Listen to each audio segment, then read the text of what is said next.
Welcome to Never Go Up Against the Sicilian When Death is on the Line.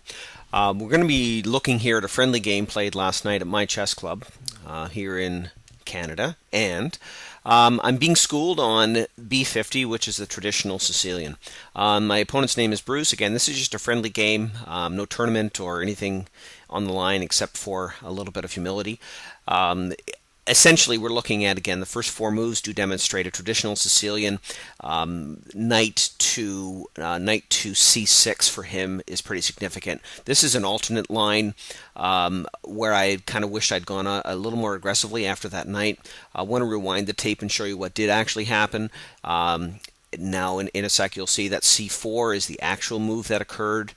And there we go. Honestly, kind of a useless move, in my opinion. Having said that, let's look at how Black utterly dominates in the center here with his really fantastic development. I have to say I have a lot of respect for what Bruce accomplished here. In particular, I'd like you to keep an eye on d4 because you're going to see several different pieces, in fact, aggressively attack. So in and out of there, he's looking to, first to apply pressure over there, eliminate the knight. He's been through there. He's now done, and the space is still empty, but we will see some development there really soon. Now, one of my major mistakes was on the left side there, on the B file. Rather than retreating that bishop to A2 where it belonged, I've decided to double down and really go in after the pawns. Again, that's the alternate. Again, A2 would be less bad. And rather than that, of course, we're aggressively going after, taking two pawns in exchange for just one piece. Not a great exchange, especially with someone rated as highly as Bruce. And looking at the original intent was to pin that knight. Useless, useless, useless. Didn't do anything, and of course he just castles out of danger anyway. Okay, so again, doubling down rather than actually retreating, supporting it with a pawn on the C file, and continuing to try and develop something on Queen's side. Okay, so we're looking very soon at his proper development there on d4, which really sets the stage and creates a condition for victory.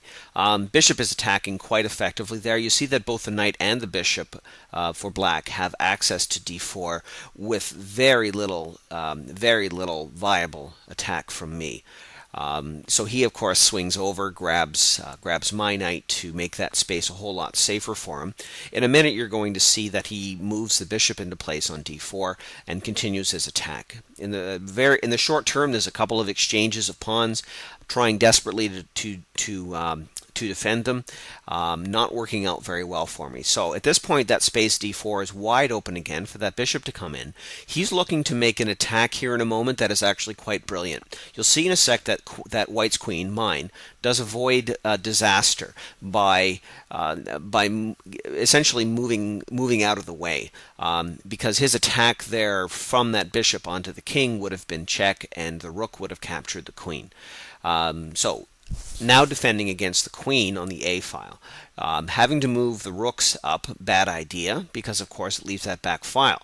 That bishop looks like candy, looked like it's free, but it would be a terrible decision to go after it at this point because the king would have nowhere to move, and that rook that's just come down now would have created a checkmate condition. We're very close to the end of the game. You're seeing once again that he's checking off that same space, d4, highly effective for him. The game is pretty well over. I'm just confronting the rook here, knowing that the game is virtually over. I have to duck out of the way because I have no choice. The rook is gone. I'm sorry, the rook is attacking the queen. Queen is gone.